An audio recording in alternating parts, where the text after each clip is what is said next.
Hey everyone, today we're going to be tearing down the Intel DG1. This is the Iris Xe video card that we talked about in detail in a gaming benchmark series that we did previously. We should also have a production workload benchmark series either online already or coming up soon.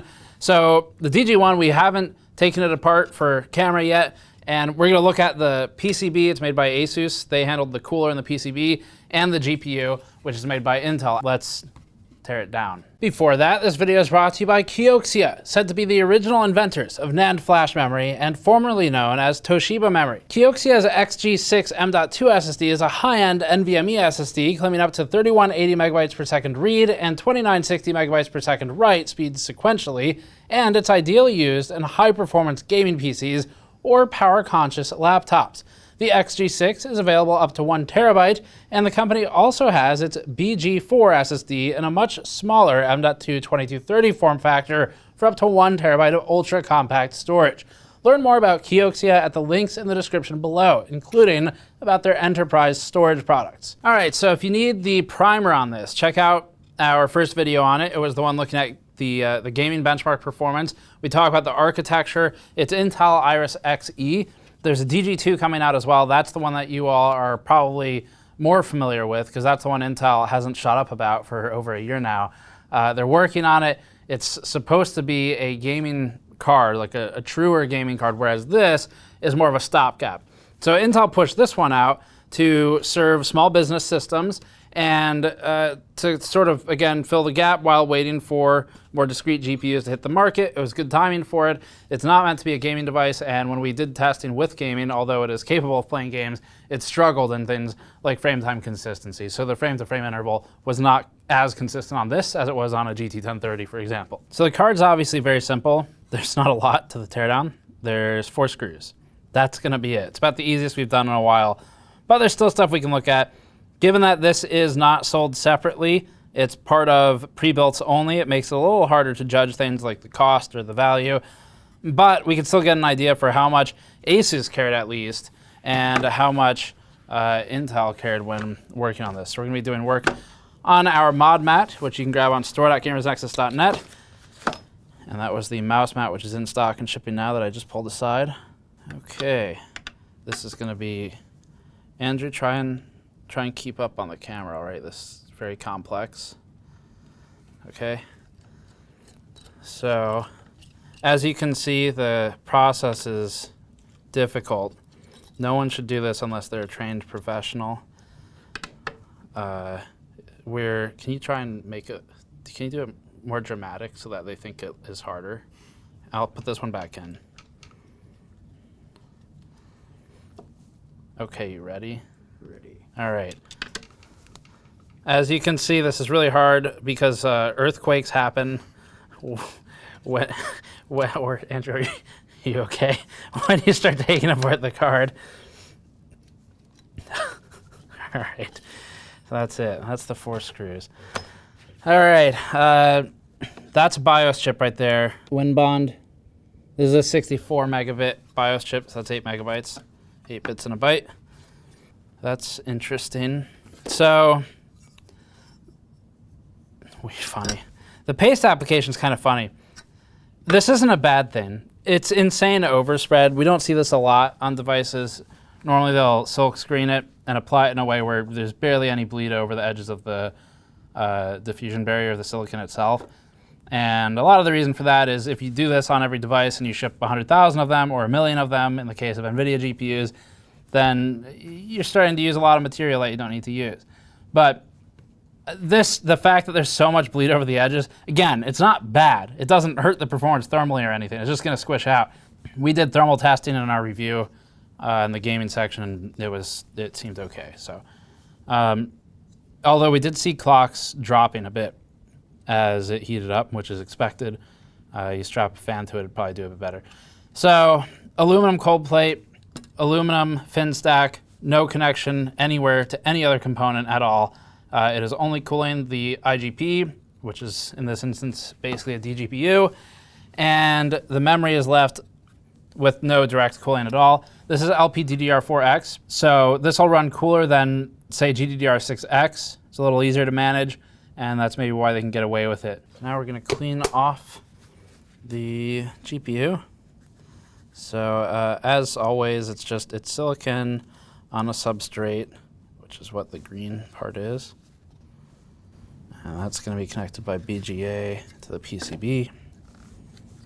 General reminder, don't use your fingernail to dig into the sides of paste that spreads over the edge of like a GPU, because you can rip off small SMDs that are next to it. In this case, there's nothing there. Just rip off the entire die.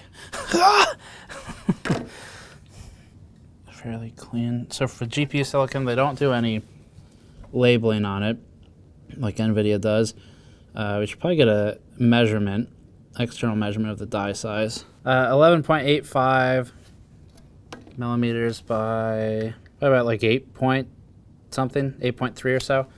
So these external measurements, they're useful to get an idea, but that even if we measured it perfectly edge to edge, that's not the actual silicon area, because there's going to be some bleed over. Okay, so I just had Patrick Stone on our team go through and figure out the VRM layout for this. We just probed around on the board, and it's really simple. There's not much in the way of the VRM. So we've got a core VRM and a memory VRM that we can easily identify, and then anything extra, we haven't done any probing while it was active or on. So for the core VRM, there's 2 caps over here that are 270 UF 16-volt polymer capacitors, and these appear to feed 6 MOSFETs. So we've got UPI semiconductor FETs, N-channel 30 volt. They do 90 amps at 25C, 57 amps at 100C. TJ Max is 150C on these. So we're fine even without airflow or direct cooling from a heatsink. Also, keeping in mind, this is very low power. This GPU core, the TDP is something like 30 watts or something like that. So we're not dealing with a lot of power here. And these 2 chokes, these inductors, are 2 super alloy power 2 chokes. ASUS uses these a lot on a lot of its video cards. These are really common for them. So just a kind of a reminder that it is ASUS working on this one. So on the end here, at the other side of the chokes, for the inductors, we have 3 more capacitors. These are APAC 820 microfarad 2.5 volt caps, and that feeds to whatever voltage we eventually end up in the core. So our thinking from looking at this, we're not experts on what this specific board is doing, but we've been trying to study it and learn a bit more as we go. So here's what we think just from a glance is going on here. It looks like the power is coming from this side, and it's connected high side to the QN3104 FETs, and that would be the ones in the middle, and it's connected low side to the sets of QN3106 FETs. The FETs are, it looks like they're feeding the super alloy chokes at that point, which are really common on ASUS. They use them on most of their boards.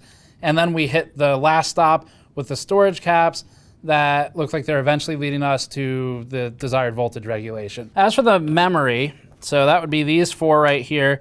These memory modules are 8 gigabit chips. That's bit with a lower b. It does matter. Capital B would be byte. There are 8 bits in a byte. So 4 8 gigabit chips. We've got, therefore, 4 gigabytes on the card. And I think it was 4266 we talked about in our original coverage. And these are running 32-bit interfaces per chip. So you've got 32, 64, 96, 128. That's where our 128-bit bus comes from. Of course, there has to be a corresponding one over on this side, but that's where that number comes from. So there's a couple other, just looking around the board, a couple other small things we noticed. That right there, that's for HDMI. So this is, we looked up the data sheet for this one. We're not really familiar with it specifically, but board does HDMI 2.0. It looks like it's a 6 gigabit per second jitter cleaning repeater, or a retimer, from the data sheet. And we assume that would be to clean up the HDMI TMDS signal to meet the 2.0 requirements. TMDS being transition minimized differential signaling. So that's that chip there. On the back of the PCB, pointed this out already, but that's the BIOS chip. So that is a WinBond module. And looking up the data sheet for this one, it's 64 megabit flash for VBIOS. And this one we think is probably the controller for the core VRM. So that is labeled 5V equals 8B 197. We weren't able to find any details on that. That's going to be it for the PCB side of things.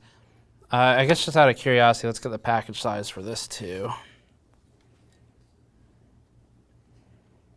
34 for the entire thing, substrate included, by roughly 28 or so. And there's other various small things around the board. I mean, you've got shunt resistors here, there's another one up here.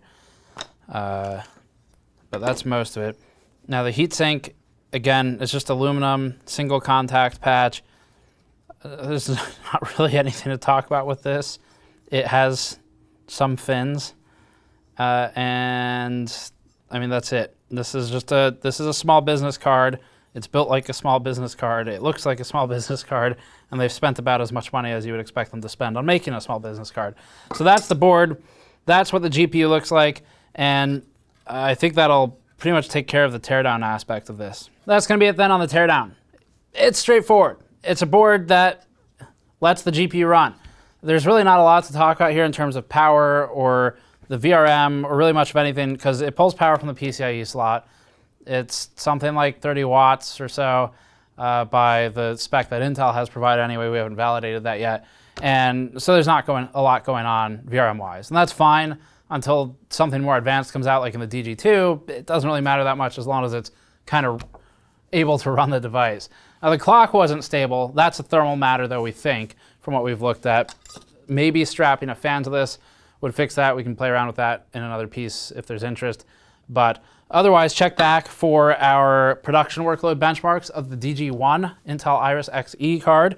And if you haven't seen it yet, go check out our gaming benchmarks of the device, because it's kind of interesting.